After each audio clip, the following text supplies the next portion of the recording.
Qureshi, Maharashtra TV 24 में से आप सभी का स्वागत करता हूं। आज हम प्रभाग क्रमांक 15 में मौजूद है, जहां हमारे साथ राष्ट्रवादी कांग्रेस पार्टी से उभरता हुआ चेहरा विकी वाघमारे मौजूद है। तो आइए जानते हैं इस चुनाव को लेकर, और ये खुद प्रतिनिधि है तो उनकी क्या राय है और उनके क्या प्रोनाउंसिएशन इसमें निकलते हैं, ये हम जानेंगे।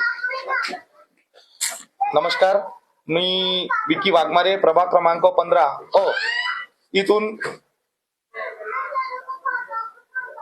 अनुसूचित जाती या प्रवर्गामधून मी माझी उमेदवारी जाहीर केली आहे। राष्ट्रवादी काँग्रेस पार्टी अजित पवार गटामधून आज जे आपण उमेदवारी जाहीर केलेली आहे, जाहीर करण्याचं कारण म्हणजे जे प्रभाग क्रमांक 15 ची आजची जी वास्तविक परिस्थिती आहे हे अतिशय बिकट आहे, जे माझ्या नजरेच्या समोर येत आहे हे मी खूप चांगल्या पद्धतीने पाहत आहो। माझ्या माध्यमातून जे काही सामाजिक कार्य घडायचे आहे, घडवायचे आहे किंवा घडवून घेतले आहे, हे एक मी चांगल्या पद्धतीने घडवून घेतलेले आहे, कामं करत आहे। सामाजिक क्षेत्रामध्ये मी मागील 13 ते 14 वर्षापासून मी सामाजिक क्षेत्रामध्ये कार्य करत आहो। विविध शिबिरे घेतले आहे, विविध सामाजिक कार्यामध्ये उल्लेखनीय कामगिरी माझी सुद्धा सुरू आहे। कोरोनाच्या काळात सुद्धा माझा गौरव करण्यात आला होता। रामनगर वाड्यातली परिस्थिती पाहता म्हटलं तर विविध कामं माझे झालेले आहे। जनतेचा मोठ्या प्रमाणात आशीर्वाद आहे। एक तरुण म्हणून माझी उमेदवारी मी यावर्षी जाहीर केलेली आहे।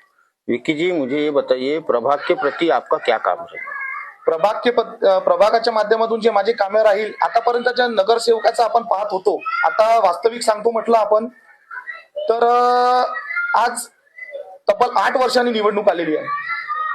8 वर्षांनी निवडणूक पाहता डोळ्याच्या समोर विविध समस्या डोळ्याच्या समोर नागरिकांच्या समोर जात आहे।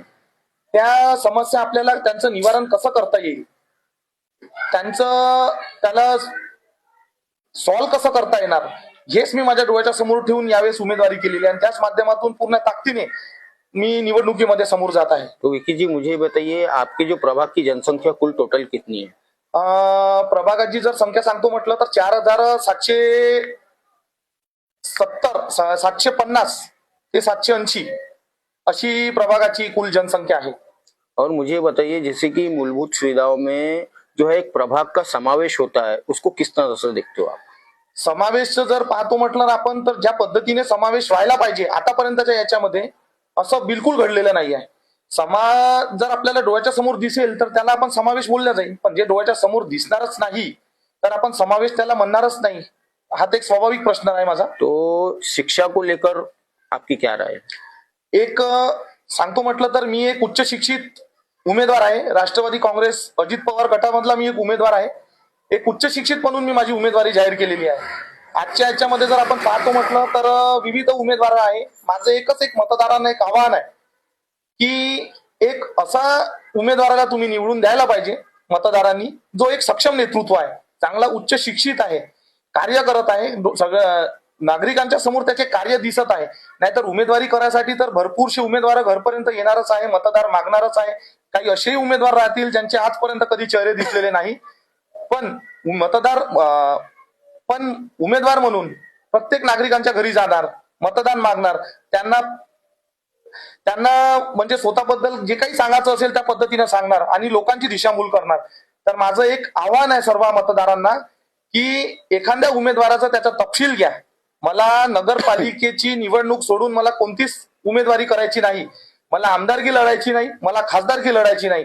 मी एक तरुण उमेदवार आहे, माझा अवैध व्यवसाय नाही, मी एक उच्च शिक्षित उमेदवार आहे। उच्च शिक्षित उमेदवारीमधूनच मी उमेदवारी जाहीर केलेली आहे। मी वयस्कर उमेदवार नाही, मी वयस्कर उमेदवार नसून एक तरुण उमेदवार आहे। याच माध्यमातून मी माझी उमेदवारी यावेळेस मी जाहीर केलेली आहे। तो इस समय 1,44,000 लाइव दर्शक हमारे साथ मौजूद है, उसको क्या बोलना रहेगा आपका? माझं सर्व मतदारांना एक आव्हान आहे, नम्र विनंती आहे की हिंगणघाट शहरात आणि प्रभाग क्रमांक 15 मध्ये आपण सुज्ञ मतदार आहात, जाणीवपूर्वक मतदार आहात, सर्व गोष्टीची जाण आहे। माझं एक आव्हान आहे सर्वांना की तुम्ही मतदान करताना एखाद्या उमेदवाराची तपशील घ्या। तपशील घेऊन खरंच तो आपल्या प्रभागामध्ये लक्ष देणार का, कामं करणार का, याची तुम्ही जाणीव घ्या। मी तर एक नम्र विनंती करून हात जोडून विनंती करतोय की काम करणाऱ्या उमेदवाराला मतदान द्या आणि त्यांचं मनोबल कसं वाढता येईल याचाही विचार करा। आणि योग्य उमेदवाराला निवडून द्या. मी सामाजिक क्षेत्रामध्ये मागील 13-14 वर्षापासून मी कार्य करत आहे आणि त्याच कार्याच्या माध्यमातून राष्ट्रवादी काँग्रेस पार्टी अजित पवार गटामधून माझी मी उमेदवारी केलेली आहे. कैमरामैन सुशांत सिंह के साथ प्रतिनिधि आसिफ कुरैशी, ब्यूरो रिपोर्ट, नन्हाट, वर्धा।